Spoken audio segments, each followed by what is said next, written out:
Welcome to the Human Capital Innovations Podcast.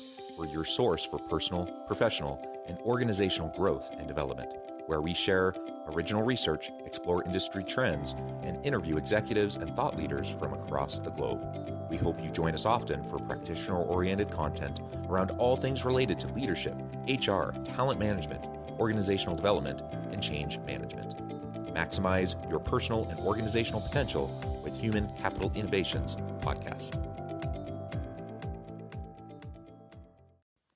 Do you enjoy the Human Capital Innovations Podcast?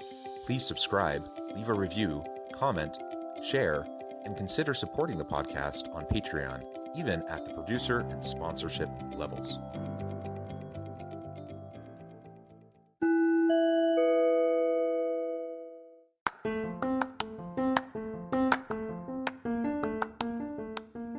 Welcome to the Human Capital Innovations Podcast. In this HCI podcast episode, I talk with Dr. Rajesh Kumar about how a lack of understanding of the national culture impacts a company's global performance.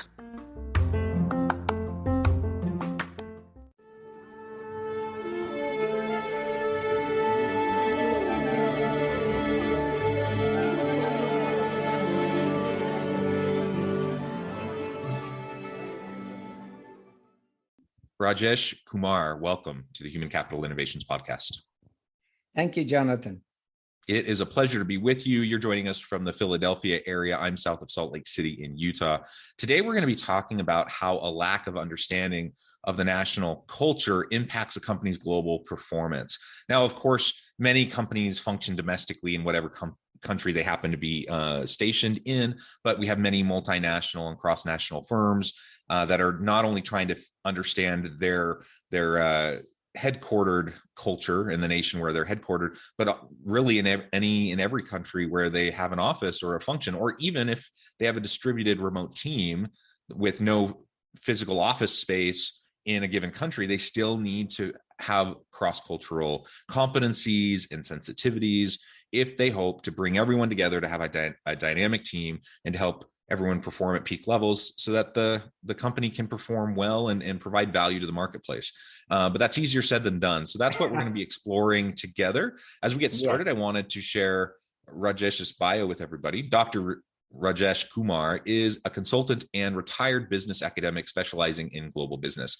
He has an undergraduate and master's degree in economics from the University of Delhi, an MBA from Rutgers University, and a PhD in international business from the Stern School of Business at New York University. He is also a certified global dexterity trainer. Originally from India, Dr. Kumar has lived and worked in the United States, France, Finland, Netherlands, New Zealand, Denmark, and the United Kingdom. He has taught at Penn State, Ohio State, Babson College, and Menlo College in the United States, the University of Nottingham in the UK, and the University of Aarhus in Denmark, among others. Dr. Kumar specializes in the art of doing business across cultural boundaries. And I could go on and on and on, but I'm going to pause there, give you a chance to share anything else about yourself, your background, and then we'll launch on into the conversation. Right. So originally I'm from India, and I got interested in cross-cultural issues based on my own cross-cultural journey as I moved from India to the UK and then to the United States. So I was coming from a collectivistic culture, moving to a more individualistic culture. So I myself had to undergo some cultural shocks and cultural trauma. And so that was really the start of my cross-cultural journey, but at the same time, also the start of my foray into cross-cultural exploration and why eventually I got my PhD in international business from New York University. And in my thesis, and this is going back to mid-80s, late 80s, I was exploring how cultural differences between Americans and Japanese shaped their negotiating style. And certainly at that point in time, Japanese companies were making a foray into the American marketplace. And, those companies had outcompeted the US firms in a number of sectors, from consumer electronics to the automotive sector. So even in the United States at that time, there was a lot of interest about the cultural dimension. So that's how I began my cultural career. And I got very interested in, so I was teaching in that area, and then I wrote and published in this field. And, and again, based on my lived experience, I came to realize this is very significant. Yeah, well, thank you for that. And I can't say that my experiences have been as significant as yours, but I have worked abroad in many different countries.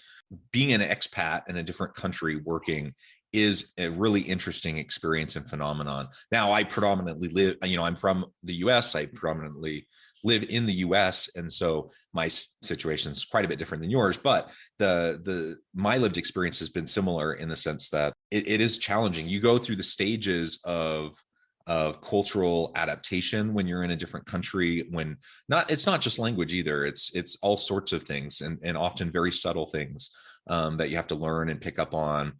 And often it's very foreign to your traditional mindset, because it's just very different than the way you were socialized, you were raised in your own home culture. So whether we're talking about expats working in different countries, whether we're just talking about a multinational firm who's trying to function in multiple countries, or a distributed work team that has members of the team in various countries, or even just a business that's predominantly domestic, but you have suppliers, stakeholders that are outside the country in a different context, like you said, with the differences in style in negotiation between Japanese and US business people. Whatever the interactions are, when we live in a smaller and smaller world due to communication technologies. So we're going to be interacting with people from all over the world. Even I like to tell my students, even a mom pop shop down the road, whatever they're selling, chances are they're still going to be dealing with international cultures in the running of their very local business. And that's just the world we live in today. Geographical boundaries have broken down. That is absolutely correct. Yes. Yeah. So the challenge then is, well, how do we do this more effectively? Because the reality is, I think most people still aren't very good at it. They're not good at cross-cultural communication. They're not good at cross-cultural sensitivities and competencies. Really, what you just end up hurting yourself, and you end up leaving a lot on the table in terms of synergies and collaborations and just all the other productivity and innovation that can come as we embrace and leverage the diversity, that we have in cross-cultural avenues. Absolutely. So I think one of the biggest challenges is to really recognize what our unconscious assumptions are. And often enough, people don't pay attention to it. And I'll just give you a famous quote from Anais Nin, a European writer. We do not see the world as it is. We see the world as we are. So I think it really illustrates the power of the mind, and it illustrates the unconscious bias. So we are evaluating everything from our own particular unique perspective. And the challenge is, as you rightly put it, there are different mindsets. So when you go to China, go to Japan, or go to India, people are evaluating situations from an entirely different perspective.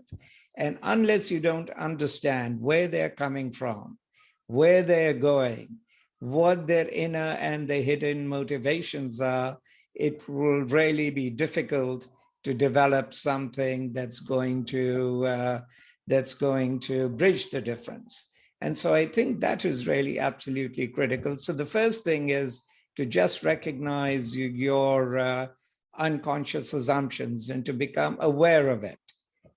Second, I think awareness is essential, but it is not sufficient. I think you then really need to, you then need to actually change your behavior, your repertoires, your way of really interacting with other individuals. A lot of people have talked about emotional intelligence, cultural intelligence, and I think some of this will certainly come into play.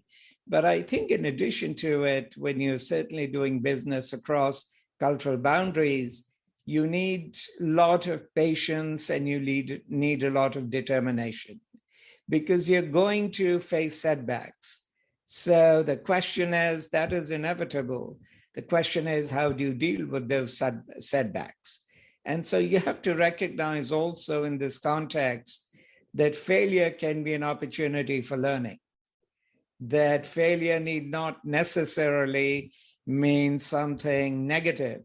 And often enough, people do get discouraged by failure. And I think it's important to draw the right conclusions and the right inferences from failure, especially in a cross-cultural context.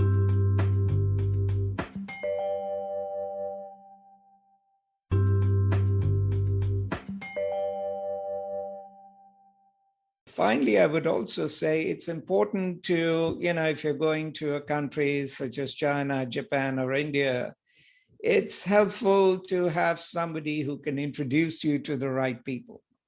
And having those connections, doing the homework, and perhaps laying the groundwork for your trips to those particular countries is going to make your trip that much more productive, that much more efficient, and that much more successful.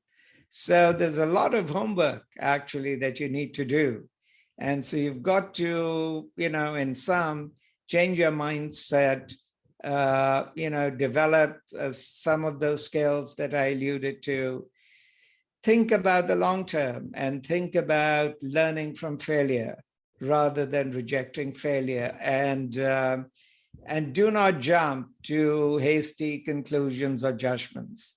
So when something goes wrong, as human psychology tells us, we tend to blame the other party automatically. It is the default assumption that we often have. And yet that is completely unhelpful in this particular situation. And you may be completely off base, because why an individual behaved in a particular way, there might be multiple reasons, and not the one that you think is responsible for that behavior. So I would also say avoid making premature judgments unless you have all of the information that is available to you. And finally, recognize that each individual is different. So stereotypes may give you some broad information, but relying on them is extremely unhelpful. And you highlight, several of the challenges that we face and some of the steps we can take to try to overcome those, as we're trying to develop our cross-cultural competencies and capabilities. And as we were talking about earlier in the interview, and this is essential if we want to be productive in a globalized world, in an interconnected world, we have to develop these competencies. And I suspect that pretty much everyone who's listening today or watching, that they are nodding their heads and they're saying, yeah, of course. The question then is, well, why do we continue to be so bad at it? And why is it that managers, leaders, and executives in organizations give less attention to this critical dimension than really what's required to be effective? So I would say, at least in the North American space, especially the United States, historically, America was pretty much a self-contained country. And even about 30, 40 years ago, the level of exports as a percentage of GDP were relatively low compared to European countries, which are much more integrated and historically have had greater interactions. So I would say that there was, at least in this culture, traditionally a sense of insularity. And of course, I think it takes time for that to change. And at least many, many decades ago, I'm not sure what the situation right now is, but many, many, many, many years ago, I think many CEOs of US companies did not have global experience. And has that changed now? Yeah, I think that's a good point. And many do have that experience, or at least to some extent, limited experience.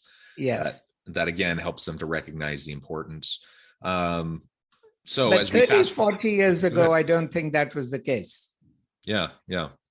But we get to today, and most people recognize the need. They recognize the pace of globalization, connectivity, Sure. and all of that. And yet the problem still persists. And I think of expat workers, for example. There's a lot of research in the area of effective expat assignments and why do expat Yes. assignments fail and such, right? They continue to have abysmal success rates. They do. In expat assignments. And one of the biggest reasons for that is lack of cross-cultural awareness and competencies. Right. Correct. And so companies will send workers to a foreign location, say to start up a new office or whatever. And so often they fail. And the company just didn't put in the resources, the time to train, to acclimate, to develop this person so they could have a fighting chance to be successful in this new culture. And that problem repeats itself over and over and over again to incredible expense to the organization. Right. So I think one of the challenges is, you're into organizational psychology as well. So you will recognize that one of the challenges, at least that companies face is, all right, I'm going to invest so much amount of money in training. Yes. How do I evaluate the success of this training? And especially, it's a soft skill. It is not a hard or a tangible skill. So it is often difficult to actually accurately assess the success. And so I think that is one of the reasons, not the only reason, why I think this is not being given the kind of attention that it really ought to be, given. The second thing, in fact, I was just in a chat with a group of interculturalists before I came on this podcast, and I think they were saying the same thing, that it's very hard to sell this to the corporation because for a variety of different reasons. And another consultant told me that they get called in when there is a problem. So even though at an abstract level, there is an understanding about the role of culture and all of this, in practical terms, I'm sure there are companies that are exceptions, but at a practical level, I think this just does not, capture the attention of the top management or middle management at that level. Yeah. And, to a certain extent, I get it. Like I understand. And there's always the ROI component and that Sure. business leaders and executives are always going to be thinking about. And if it's a squishier construct, it's harder to measure and it's harder to really recognize what the ROI is. It's going to be, a harder sell to them. I get that. But man, the research is so clear on this. It is absolutely. And so anyone listening, if you're even a little doubtful, I encourage you, reach out to me, reach out to Rajesh. We can point you towards the research. Let's make sure we're investing in our people so they have a chance to be successful in these foreign assignments and in a cross-cultural environment. And there's many things we can look at in how to make that more effective. But one of the things, I think about my experiences working abroad.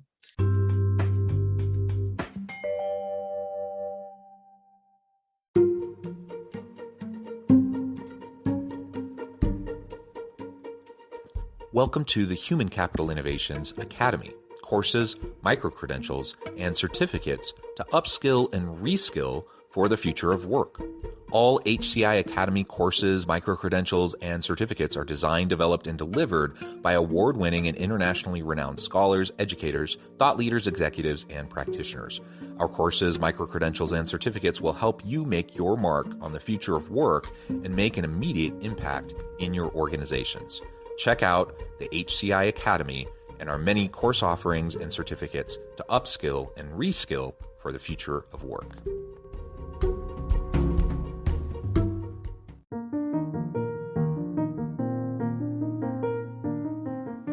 Check out our new weekly LinkedIn newsletter, Alchemizing Human Capital, exploring industry trends via original research and interviews with executives and thought leaders from across the globe.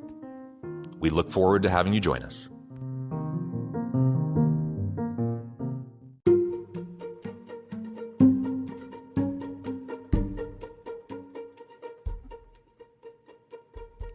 Check out Human Capital Innovations magazine, Human Capital Leadership. Human Capital Leadership is a free, interactive e-magazine with the mission to help individuals, leaders, and organizations find innovative approaches to maximize their human capital potential. We publish issues quarterly in August, November, February, and May. Take a look at the latest issue and let us know what you think.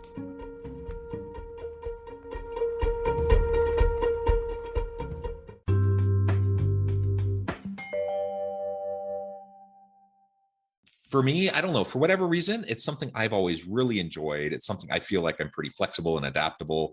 And I feel like I can kind of roll with the punches. And so I've really enjoyed all of my external assignments outside of the US and all the different places that I've lived in on different continents. And frankly, I mean, every time I go abroad, every time I'm living anywhere for any amount of time, usually I pretty quickly have the thought, man, I could see myself living here for the rest of my life. And I honestly mean it. Like I'm not just saying that. And yet there are other people that I get that it's a completely different thing, like a completely different way of thinking. And they're just counting down the days so they can go back to the US, let's say, or whatever. And so that makes me think maybe there's some traits that I have, some personality characteristics I have that might be unique, that increase my chances of success when I'm in a cross-cultural global environment. So I would surmise that you're probably then very open-minded. I would also suggest that you're very curious. I think, you need to be curious, and curiosity is actually essential in terms of this. I would also say that probably, and I'm sure you must have built up some very good relationships when you were living overseas. And so that would suggest to me that you have a strong relational orientation. And I think one of the biggest differences, if I can put it this way, between North American, European, and other cultures is the emphasis on relationships. So whereas here, we all get down to business, to task, right from the word go. In Latin America, in Japan, and other parts of Asia, or in Middle East, you first got to develop a relationship. And unless that relationship is not built, I think you're going to have lots of problems and challenges. And I did a webinar a few months ago on global negotiations, and one of the participants was from Argentina. And she was saying that, if it's the same US company, say in Argentina, but they keep on changing their managers so often. And so from the standpoint of the local Argentinians, when a new person comes, it means building the relationship all over again. And so, the sensitivity to relationship, the ability to have a certain kind of emotional attunement is, I think, very, very critical in terms of building, crossing across borders. So I suspect you probably have some of those skills, and maybe you're probably also very patient and resilient in terms of coping with the unique challenges of being in a global, in terms of living globally. Well, I would say I certainly strive for those things, and perhaps I have a tendency towards those types of traits and characteristics, and that's helped me to be successful. Sure. And then I guess the question is, what does that mean for when I'm trying to open up shop in a foreign country, or I'm trying to hire someone for my remote team who's from another country, or I'm sending a worker on an expat assignment? Like, how do I gauge who's the right person who's going to fit in with my leadership style, with the team, and all of that when we're talking about a globalized environment? Right. So, I would say you can use two approaches. You can do an informal assessment in the sense that as a manager, you know all your subordinates, you know what that particular culture would demand, and you can sense perhaps what kind of traits these particular individuals possess. Yes. On the other hand, if you want to go to a more formal route, you have cross-cultural assessment and coaching. You have a lot of consultants that work in that area. So you can actually do a more sophisticated psychometric analysis as well. So, I think you have, and depending on the organization, in some organizations, they already have that inbuilt in them, in their HR departments. So for a smaller company, it might be a different issue, but for a bigger company, they probably already have some of those standard inbuilt procedures for assessing and then coaching. And so, because I think coaching also becomes important. And I know there are many expat coaches who are hired by companies to actually brief the individual, the family, in terms of what they might expect in a new assignment. So I think there are different ways of doing this, and depending on the company, on the resources that you have, you can use the approach that would be most appropriate for you.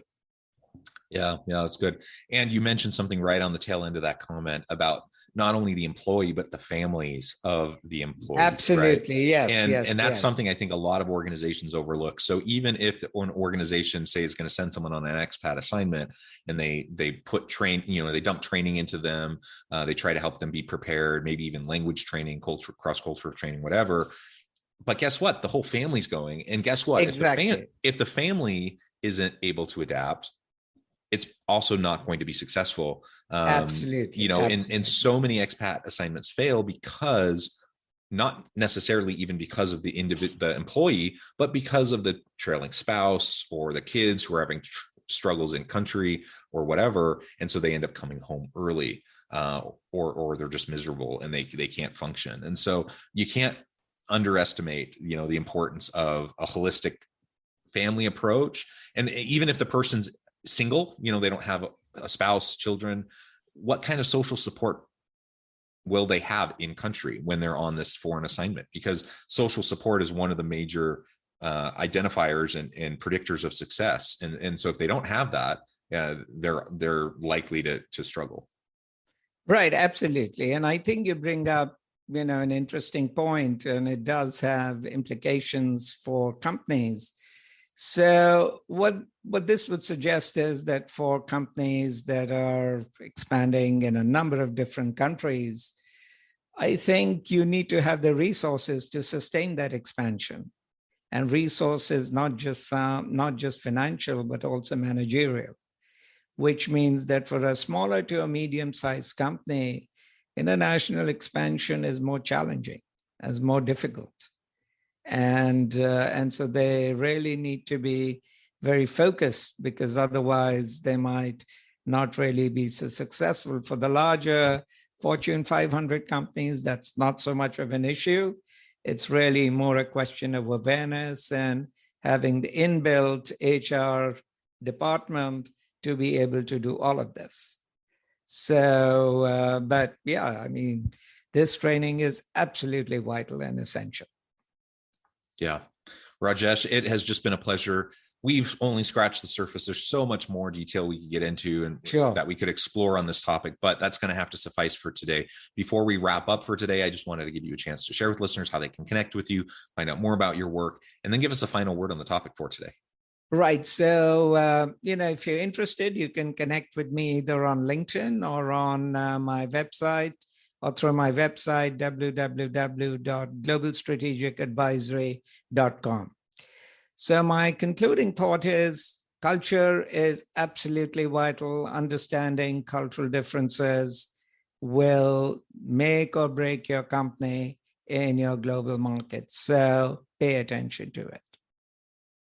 Wonderful. Thank you so much. It's been a pleasure. I encourage listeners to reach out, get connected, find out more about what Rajesh and his team can do for you. And as always, I hope everyone can stay healthy and safe, that you can find meaning and purpose at work each and every day. And I hope you all have a great week.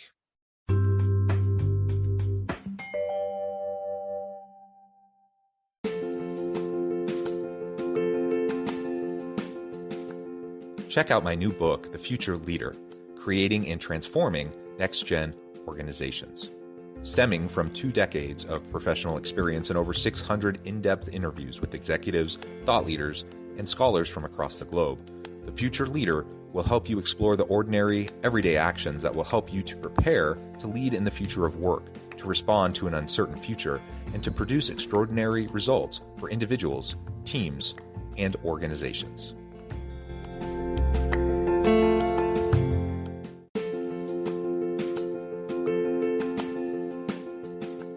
Bluer Than Indigo Leadership, the journey of becoming a truly remarkable leader. Early in my adult life, I learned about an Asian proverb that translates as bluer than indigo.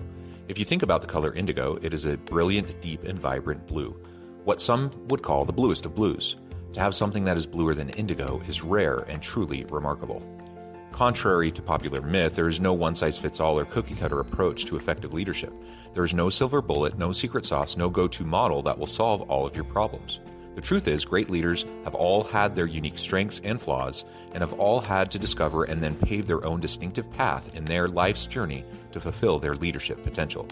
Bluer Than Indigo Leadership will help you discover your own path and explore those ordinary, everyday actions that will help you respond to an uncertain future and produce extraordinary results for your individuals, teams, and organizations.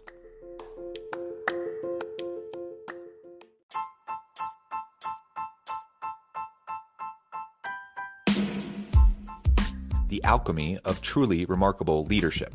Ordinary, everyday actions that produce extraordinary results.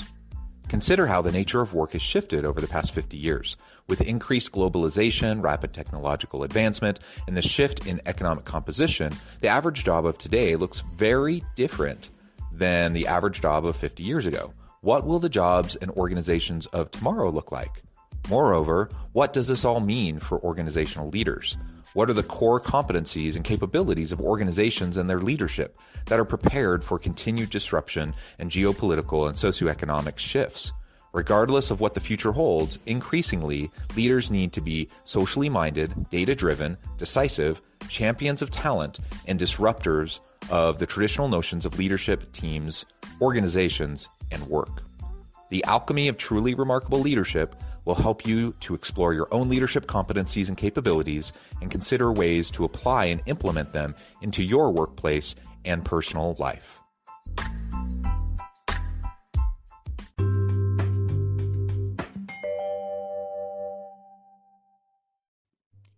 Thanks again for joining us for this episode of the Human Capital Innovations Podcast. I hope you stay healthy and safe and that you have a great week.